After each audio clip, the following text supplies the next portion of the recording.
hello, everyone. Thank you for tuning in. I am JayLee. This is JLeesCorner. This is my review for 90 Day Fiancé before the 90 Day Season 3, Episode 3. It's a lot, okay? It is a lot. I don't know why it's 4:27 in the morning and I'm just now doing this. It's because I was editing the Real Housewives of Potomac video. I usually don't edit. I usually just record all the way through and then post it, but I had to chop it up because I was just babbling for some of that stuff because it was getting on my goddamn nerves. But this is about 90 Day Fiancé, okay?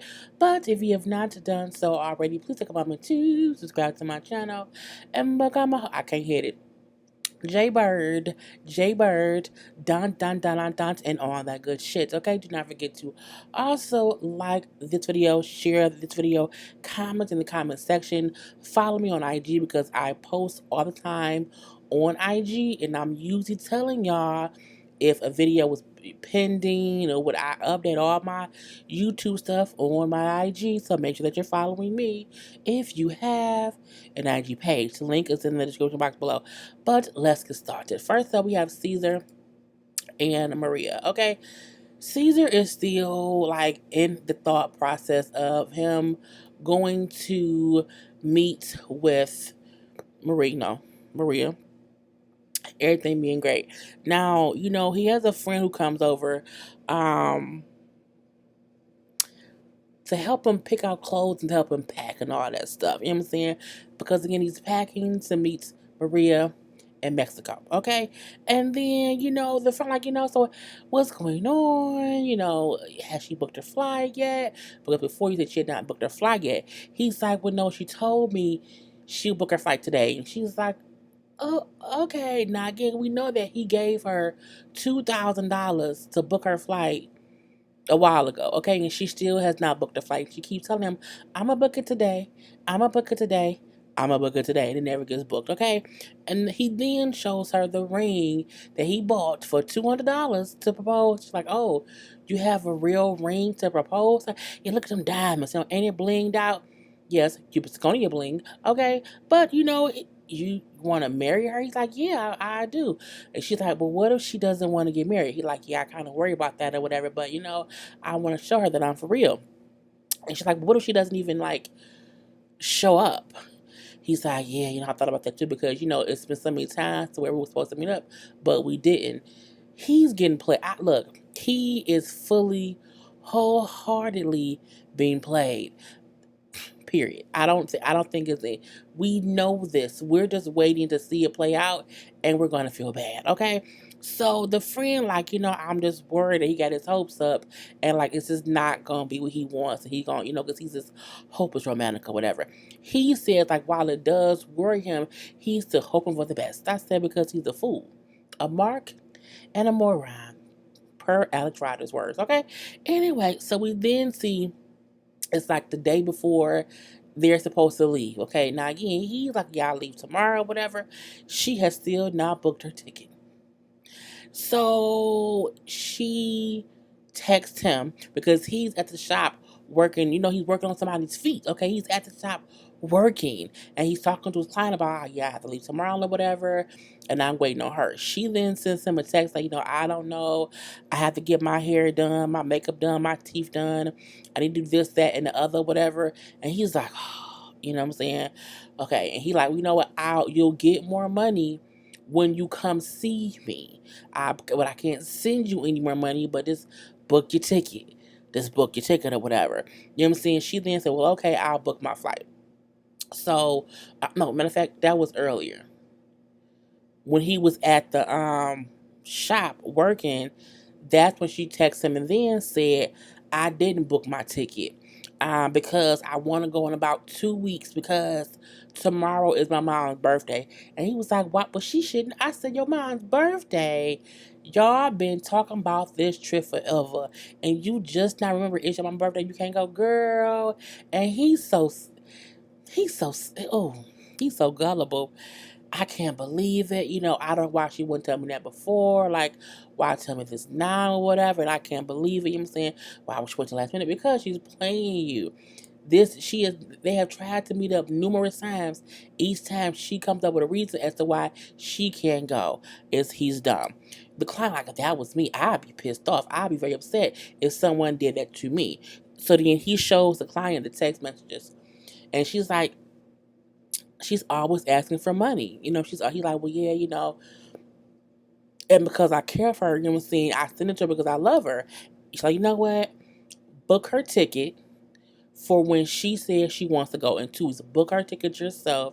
And then that way, then send her the information and she can't not go. He said, yeah, but what if even then she doesn't show up? She said, well, if she doesn't show up, you will see that she's playing you. Like, if the ticket is booked, and she doesn't come, that show, that she playing with you. You can gotta move on from there. You're like, you know what, you're right. I'm gonna book her a ticket, and then that way, you know what I'm saying, she can keep. He said she can keep the money I sent her to do what she needs to do with her hair, her whatever. I'm looking like, first of all, she don't look like she need anything done at all. But he's just so, girl. He texts her and say, look, I'm going to book your ticket myself. She said, but I still need to get this and this and this done. He said, well, use the money I sent you for that. So that way you have no reason to not come. I'm going to pay for your flight this time. You got $2,000 to do all the other, to do all the rest of it. He gets home. He says, I don't have the money to do this. He says, but I'm just going to save money and do this anyway. He brings up how the ticket will be about $1,700. He hasn't paid not nan bill. His rent, light bill, cable bill, nothing. He says that he's using his whole paycheck just to book her a flight. He's stupid. Like, I don't know how else to say it. Like, he's plumb D stupid. At this point, it ain't nobody's fault but his own. We can't even feel bad for that man because ain't no way on God's green earth I'm using my good hard-earned rent money, utilities money, cable bill money, phone money to pay for her flight when I gave her $2,000 to book a flight 2-3 weeks ago and she never did. Girl, bye. Okay, next up, Avery and Omar. Yep, new picture. It is what it is. So they at the airport still trying to get to him. Okay, and I'm not gonna say where they going in hopes where they don't hear the words and it gets flagged or whatever. But you know where he stays, and we know why she shouldn't be going over there or whatever. But in the airport, her phone is still lost. Her mom could not find her phone, and the mama was saying like, if you can't find your phone, we ain't going because you're not gonna be over there with no phone. The mama is making sense. I don't want her there and she doesn't have a phone. And when I leave, we have no way of getting in contact with her. Not only that, she would not be able to call us. So we should not leave if you don't have your phone. And she said, well, you know what? I'm going anyway. You can't keep me here. You can't tell me what to do. I'm going without a phone. I say, oh, she's just so stupid. Anyway, she also brings up how her mom does not know that she plans to move there with Omar until his visa is approved for him to come here. I say, Lord Jesus Christ, this is kind of crazy.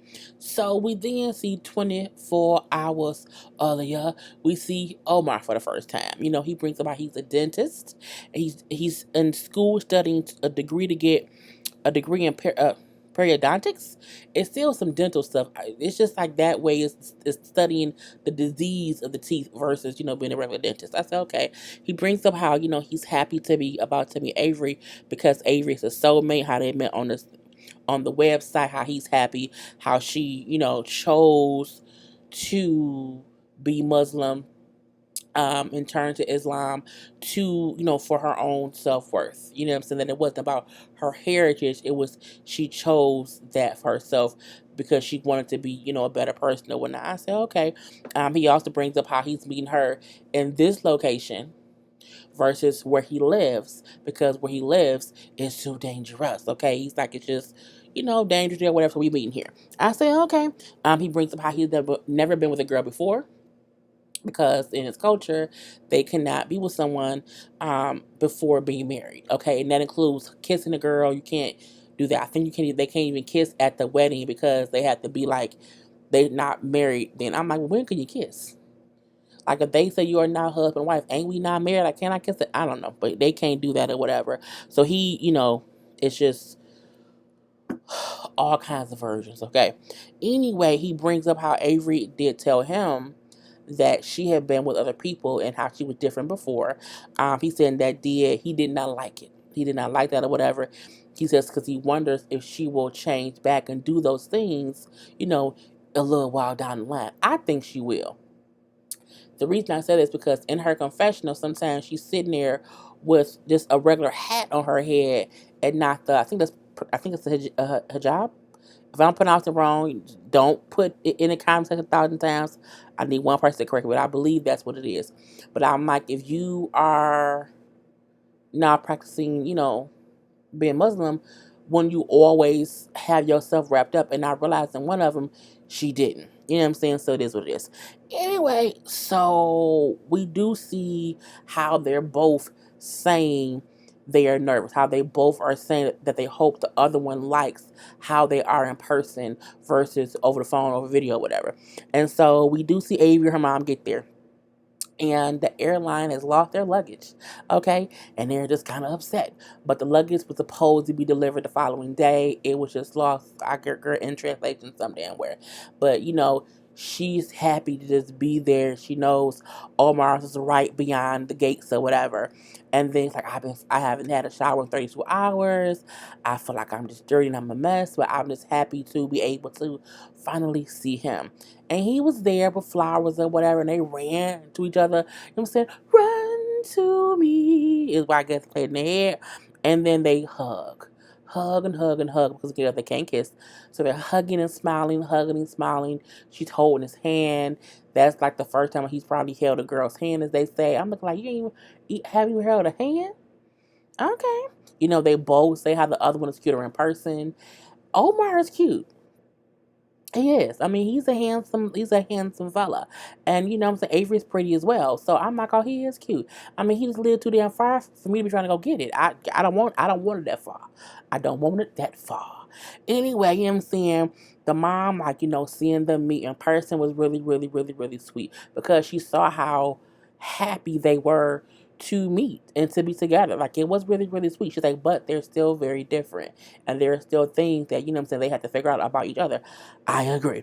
So they're supposed to get married in 2 days. And he's booked them a hotel. And they have, of course, there's two different rooms. He's in one room, and then their room was like across the hall, like maybe two doors down. And while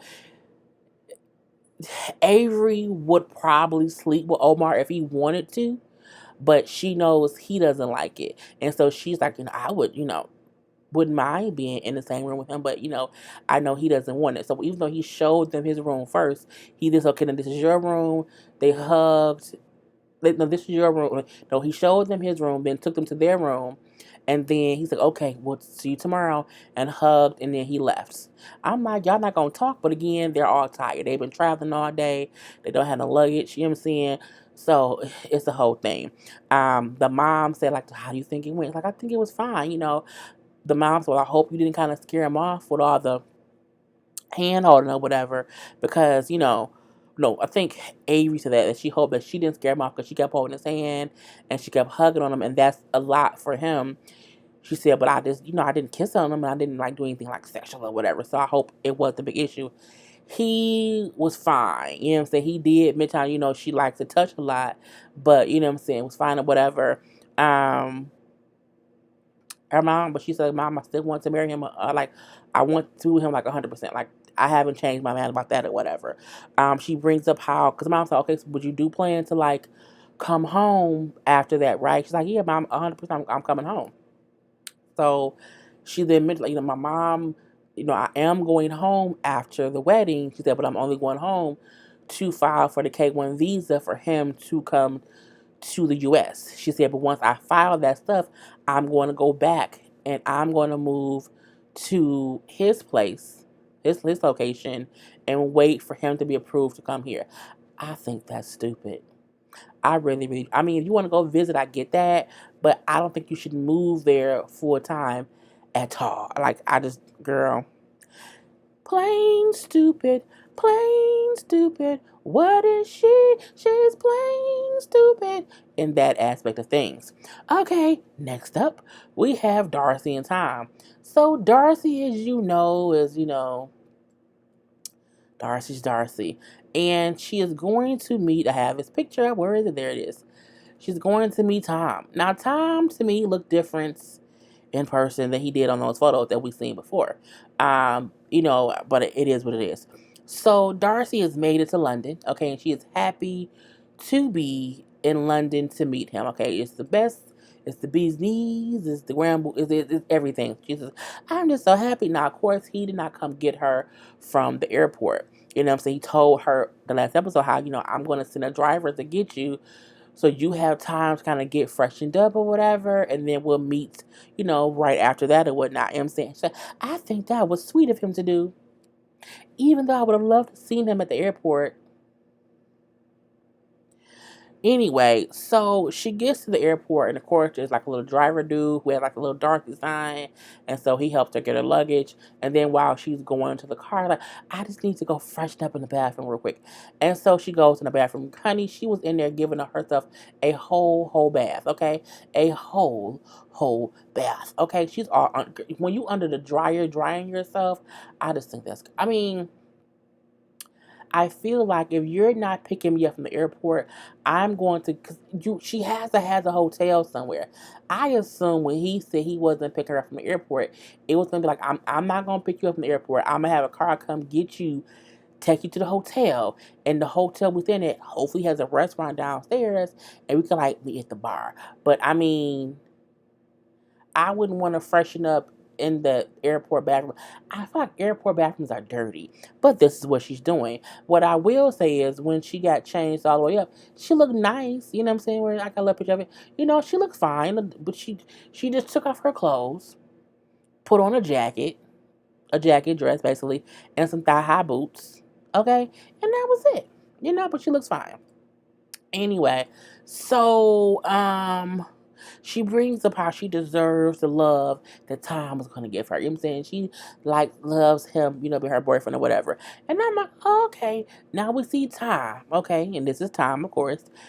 Talk about his life. He brings up what he does, I don't care, how he's been living a bachelor lifestyle, how he feels like it's time for him to settle down. Now he brings up how he did send her kind of not as recent photos as what he looks like now, and you can tell. Okay, I don't have. Do I have an old picture of him? Um, he just doesn't look. Here's one. Um, I'm gonna make it smaller, but he just doesn't look.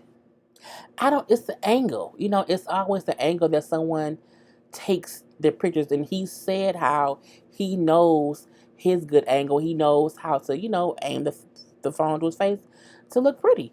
But some of the other pictures that he had sent her, like you can tell they were ones when he was a little bit younger. But I mean, she's probably doing the same thing. Who don't really don't care. Anyway, he brings up how at first him and her were talking because she would be venting about Jesse, and he said, I figured out, I realized one day that what I'm saying, I was always listening to her and being her listening ear when she was complaining about Jesse. So I must really care about her because otherwise, usually, I don't care what someone else is going through. I said, well, that's whole honest thing or whatever.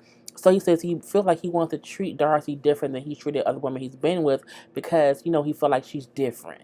But he don't say she's really his girlfriend. He said how she's a girl who he's been talking to, but not really his girlfriend, where she feel like they in a full-fledged relationship. So I'm like, okay.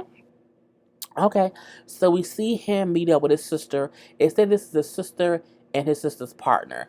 I'm like his sister's business partner, like a boyfriend. I'm assuming a business partner because they was dressed in suits, but I digress. Anyway, the sister brings up how he likes a challenge. He likes different things. He likes like the chase of it all, and how he kind of closed off his heart for people getting close to him, and that's why he's like always like a bachelor, whatever. I was like, whatever. He says he's going to wait and not have sex with Darcey, and the sister laughs loud and says, "Yeah, and I'm skinny," and she's not. Okay, she was part of the Big Girl Association, and she's like, "You was full of shit." Okay, I do not believe you. He's like, she loves me. She tells me she loves me, whatever. So she is different. And the sister and the partner dude say, "Don't you think that's a red flag if she don't really, if y'all haven't really met, and you don't look at her like as your girlfriend, but she's in love with you, like it's not a red sign?" I say it is a red flag. It is definitely a red flag in my opinion or whatever. But again, like, how can someone say they love you when they don't really know you yet? Well, because Darcey's special, okay? Anyway, they finally meet in person. She gets to the little restaurant or whatever, and when she walks in, they're both smiling at each other. Again, he admits that he again didn't send the most recent photos or whatever, and so they walk in and hug or whatever, and he tells her, "Oh, you look even better in person than you did in your pictures."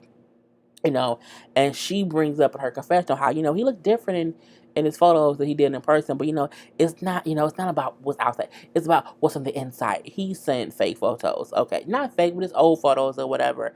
So he goes to get them drinks. He said because he feels like when she saw him, she wasn't as enthused, and he knows because he sent her other kind of photos. And I also feel like that maybe why when he would like video chat her, he was always like sitting in the dark or like sitting. It was weird. Like it was never like um in the daytime with lights on or whatever. It was like, oh, it was at night. And he was always sitting like in the shadows. I'm like, girl, but whatever. So he comes back like, so did you not like, how do I look or whatever? Like, were you not like impressed? She's like, no, you're better in person. You're better. He's like, relax. You're amazing. You're amazing. Like, just relax. Because he said he was nervous. I say, if you say so. So, she does bring up how, he may not be a muscle model, but he's a real man. And that's what I need. I'm like, girl, you need Jesus. Anyway, they both do seem smitten with each other. Like they do look to be like liking each other. Okay, chit chatting or whatever. However, he mentioned how they have separate rooms, and she said separate rooms. She's like, well, yeah, I want you to be able to be comfortable. Like, because so he's not taking her back to his house. He got like a Airbnb somewhere, and so she's like, well, it's been 4 years and we've been flirting with us. I just assumed. He was like, well, no, I want to get to know you. I want to date you a little bit. And you know what I'm saying? He's like, later on, if you invite me back to your place or whatever, back to the room or whatever, we'll, handle that then. And then she feel like, well, is he not into me? Like, I don't want to come all this way. And like, we don't even do it. Like, what? Who does that? I'm like, just because a man does not want to sleep with you the first time he meets you, that doesn't mean he doesn't like you. He might respect you. He might respect you because he didn't say it in a way as in he didn't want to be with her. But she's like, I don't want to come in. We don't do. I'm like, girl, that's respect. It's okay. It's only the first time. It's only the first. You just met this man, even though y'all have been talking for 4 years. You just met him. I can't. I cannot. Okay, but so that's what's all with Darcey and Tom. Okay, with the foolishness of it all. Next up, we have Angela and Michael, and I, Angela and Michael, Lord Jesus. So Angela goes to see a lawyer, just to bring up all the things that she got to go through with this K1 visa thing. And he's letting her know, like, you put the stuff through it first, it can take 5 to 7 more months. But in between that time, it can still cost you several $1,000s to get this thing fully complete. She's like, what? Oh, it's so expensive. Oh my God, I just cannot believe it's that expensive. Girl, you bringing a whole human from another country. It may cost a lot of money. Anyway, she brings up how she has issues with Michael still being on social media, how he still wants kids. Now last week I forgot to mention that she asked her daughter about being, the person to carry the baby or use her eggs or whatever. I'm looking like, Angela, you and Michael don't need no kids. Y'all don't need to be together. Y'all don't. But I mean, it's your life. I just talk about it. Anyway, no time soon do either of y'all need a baby because it seemed like you can't even afford to bring him here. If you can't afford to bring him here, how can y'all afford a kid? Anyway, the lawyer brings up how, the whole K1 visa thing, again, takes some time or whatever. But he also brings up how, when you do it, you're going to sign some documentation that will say that you will be financially responsible for him, for the foreseeable future. And even if y'all quickly separate, like, you will still be having to pay for him. She's like, what? Like, wait, what does that mean? He like, that means like even if y'all separate, like he can apply for assistance. Like you would be financially responsible for him. Period. Like that's a part of the thing. No one, I didn't know that. No one, I'm like, why do y'all not asked, I'm like, I don't get how no one asked, what's the financial responsibilities in this situation? Like, what's the money thing going on? I don't, how do you not know that? Oh Lord, between the K1 and the wedding, and it's so expensive. The process. Again, you're bringing a whole human being to another country. I'm not surprised. So the Lord, like it's a big life changing decision. So I want you to be sure about this because once it's done, it's done. And I'm like, that's very, very true. So we then see how she brings up how it was Michael's birthday or whatever, and how they had discussed that he would have to wait to celebrate his birthday until she got there. But she then said she's been calling him all day and he has not been answering. It's been 6 hours and she was at work. You know what I'm saying? She said then he called me and left a message that he was lying and that he already went out and celebrated his birthday. So she's at work outside leaving, talking to her coworker about what's going on. And the coworker laughing when he like, if I was in Nigeria, I would celebrate my birthday too. Like I wish I was in Nigeria right now. Like, but I won't tell her that because she's in her feelings. So, yeah, like I'm thirsty for a man. I'm not thirsty for no man. And I'm not a thirsty bitch who wants to work double shifts and stuff. I said, but you are. But you are. You want to know why? Because you're doing all of this because you're thirsty for Michael. Yeah, but I love him. No. Mm-mm. I'm not I'm not working my fingers to the bone to bring a man here. To me that is thirst. Because why isn't he working his fingers to the bone to contribute to, I mean, like the money can't transition some kind of way from his money. I don't know. But I know is I would not be out here scratching and surviving. Good times hanging in a jawline. To get Michael here would not happen. Not on my watch. Not on my watch. Okay. Anyway, so she said, I'm going to call him and find out why he was lying to me. And so she calls him. And when she does, he tells her, like, look, I went to the bar down the street from my house because it was also my nephew's birthday and we just went out for my nephew. See, no, you was with those friends I don't like. Okay, I don't like them because they don't support you in being single. No, they don't support you being in a relationship. And y'all be hanging out doing crazy or whatever, you know what I'm saying? And you can't be up there changing your plans the last minute and not tell me because I'm looking like, girl, that man in a whole other country. And why can't he go out with his friends to celebrate his birthday? And I'm like, y'all could have still celebrated when you got there. It's just foolishness. You always lying to me. You know what I'm saying? You was in your own neighborhood last time. We got a blowjob. I said, well, that's true. That's true, whatever. I don't trust anything you say. Then why are you spending all this money and time to bring him here? If you don't trust him, you sound thirsty and stupid, Angela. And Mike, like, I'm sorry, baby. I would make it up to you. I promise I'll make it up to you, whatever. I only lie a little bit, but not that much. And I'm like, I just can't. He then said, well, I didn't answer my phone because I knew you would be upset. So I figured I would just talk to you when I got home. I said, but boy, I mean, you did what you did. You know what? It's like, I don't know what to do now. I have to figure out what you was really up to, whatever. You know what I'm saying? I have to figure out what you were doing when I wasn't there. And, I just need you to stop lying to me. I can fix it. I can fix it, Angela. I can fix it, baby. Well, fix it. All right. Fix it, you lying motherfucker. I said, he's a lying motherfucker?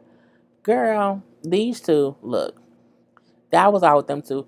Angela's a plum D fool, mainly because she's aware that she don't trust him. She is aware that he is always doing something, and not even some Steve, but that man trying to live his life in Nigeria and have fun. And I don't think going out is like against. She be like, oh, you can't go out if I'm not there. It's his birthday. This if you go out, don't get no head. I'm just saying, like, this make it make sense, okay? And we have Rebecca and Zied. Zied. Rebecca says, despite the fact that she catfished him with them fake footage photos, he still likes her. And in this photo, they look like mother and son, okay? My son is all grown up now, is what it looks like, but I digress. She also says she did not expect him to ask her to rent a car for the 3 weeks that she's going to be there.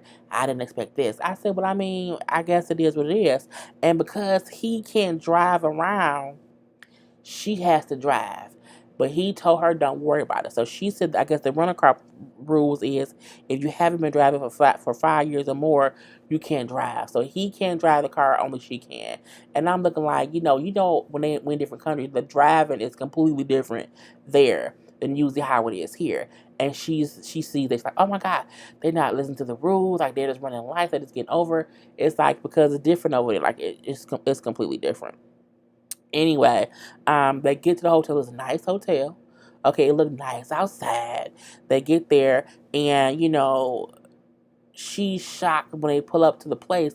They have people like security with mirrors looking up under the cars for fireworks.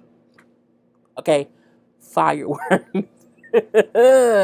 Anyway, they get in the hotel and they both are just ready to have sex. Like it's clear as day they both want to do some things. She brings up how she has not had sex in a whole year.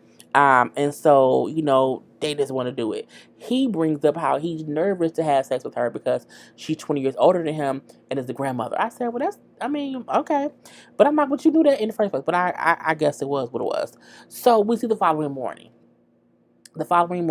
They up and they have had sex. Okay, and they both look like they tired from it. You know what I'm saying? Oh baby, I had fun, baby. I'm looking like, oh my God, okay, y'all did it. It's okay. It's just sex. Anyway, and I feel like they're both in lust right now. Even if they love each other, I feel like in the moments they are now in lust because they didn't did it. Okay, and who knows how many times. And I'm like, you done had, girl, it's on TV that y'all done broke the customs of that place. Anyway, she brings up how she still wants to talk to him and get to know him. I'm like, but I would have did that before I got the D. But that's just me. Anyway, so she's like, I want to talk to him because I want to make sure that I do not make the same mistakes I made last time with my ex-husband where I didn't really know what I was getting myself into. So they go to like a little, to me it reminded me of like a hookah lounge. But I don't know if it was a restaurant or like just a chill out. I don't know. Anyway, so they start talking, and he brings up how he's like you haven't been with anyone else, like you never been married before. He's like, no, baby, no. You know what? I was with one other girl, and you know what I'm saying, I hate her now. She's like, you hate her? He's like, yeah, I hate her now. You know what I'm saying, mainly because she was unfaithful. And so he's like, I'm a jealous person, and she was unfaithful, and I didn't like her, so I hate her now. And he's like, I don't want you being with anyone else but me. Okay. She tells him how, I had a jealous ex, and he had no reason to be jealous because I was not cheating on him. You know what I'm saying? That's how he was. He like, look, I'm not your ex. You know what I'm saying? He is him. I am me. You know what I'm saying? And that's what it is or whatever. But I don't want you with other men. Okay. That will make me upset, and not because I'm jealous. And she's like, okay, that's fine. And, she brings up how, I don't know how happy he's going to be when he finds out that, I'm not legally divorced and that he just had sex with someone else's wife. I said, I think he's going to be mad because I think he's going to feel like you still with that man because y'all still legally married. And I'm like, or you maybe just shouldn't tell him. No, she's going to watch the show. He's going to find out anyway. But I mean, this girl, just tell him. Just tell him. And then last up, we have Benjamin and Akinyi. So Benjamin is 33 from Arizona. He works for some energy company. To me, he was answering the phones. Okay, like he's a customer service rep or whatever, but he said a different title. It's the same thing to me. He says he's also studying to be a minister. I said, okay. And he's also the father to a 5-year-old son named Grayson. Now, he was previously married to a black woman. Okay, he has a biracial child. And he said they were married. They now have 50-50 custody of the son because the ex-wife filed for divorce on their anniversary. I said, oh, God. Okay. Now, they've been divorced for like 4 years. And the kid is 5. Something like that. Oh, my God. So he says because of the divorce, she took a lot of his money. And he also has to pay for his son. He's like, so I'm basically I'm on a budget now. Like, I watch what I eat. I have to catch public transportation. You know what I'm saying? I don't have a car. And you know what I'm saying? Because, again, the ex-wife took a lot of my money, and I'm paying for that right now. He brings up how he was using dating apps to start dating. He said, but the girls kept ghosting him. Like, he'll be sitting somewhere waiting for them, and they would not show up. And he said, so I just kind of kept extending my search and not just searching for, in my little area or whatever. He says, so I extended my search and I found Akinyi. He said, but then I realized, oh, she lives in Kenya. Okay, so Akinyi is 26 from Kenya, whatever. And so he's going to meet her in Kenya. And, she's never dated a white guy before. And I'm like, okay. And so we do see her and him talking on video chat. Now, I should have got a picture of her on the video chat. She looks different in person than she did in this picture. This picture is just her with makeup on, and she looked just a smidge different without makeup, but still a beautiful, beautiful girl. Anyway, so they're talking or whatever, and she told him like, look, in my tribe, no one has ever brought. No, when you come here to when you come here to meet my family or whatever, no one usually meets family unless they're thinking about marriage. You know what I'm saying? And not only that, she had never brought home a white man. And I'm looking like, well, that's gonna be a whole thing. So she brings up how like when you get here, you have to take your shoes off, or it's a sign of disrespect. And my dad may take you away with a machete. I'm like, well, don't do that. She also brings up how there is a bride price that has to be paid. And he's like, well, how much is that? And she said, well, we'll talk about that once you get here. But that's just the rule here. That's our custom here in Kenya. Like there's a bride price. I have heard that before, so that is not foreign to me. But he like, I had no idea. You know what I'm saying? I'm not rich. I live paycheck to paycheck or whatever. So I'm scared that I may not be able to afford to whatever this bride price is. And she said, well, if you can't afford it, I would just cry. Like I would just cry because I love you. I just want to be with you or whatever. I'm like, okay. So, he brings up if he can't afford it, he will also be brokenhearted. So he goes to his bank. He goes to his bank to see if while he's there in Kenya that his cards will work so he can use it to have money or whatever. And then they're like, well, okay. He then asked the teller lady, like, well, if I give a check there in Kenya, like, can they cash it?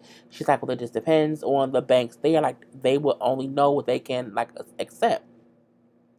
And he's like, well, what about traveler checks? He said, well, people don't really use those as much anymore. She's like, you'll be better just, having cash. I'm like, it's only bad. So he has $2,000 in his account. Okay. But he brings up how once he pays his bill and pay for the trip, he'll only have 1,000 left. He said I just don't think that 1,000 would be enough, for the bride price. And I'm like, but if 1,000 may translate to different over there, so he might.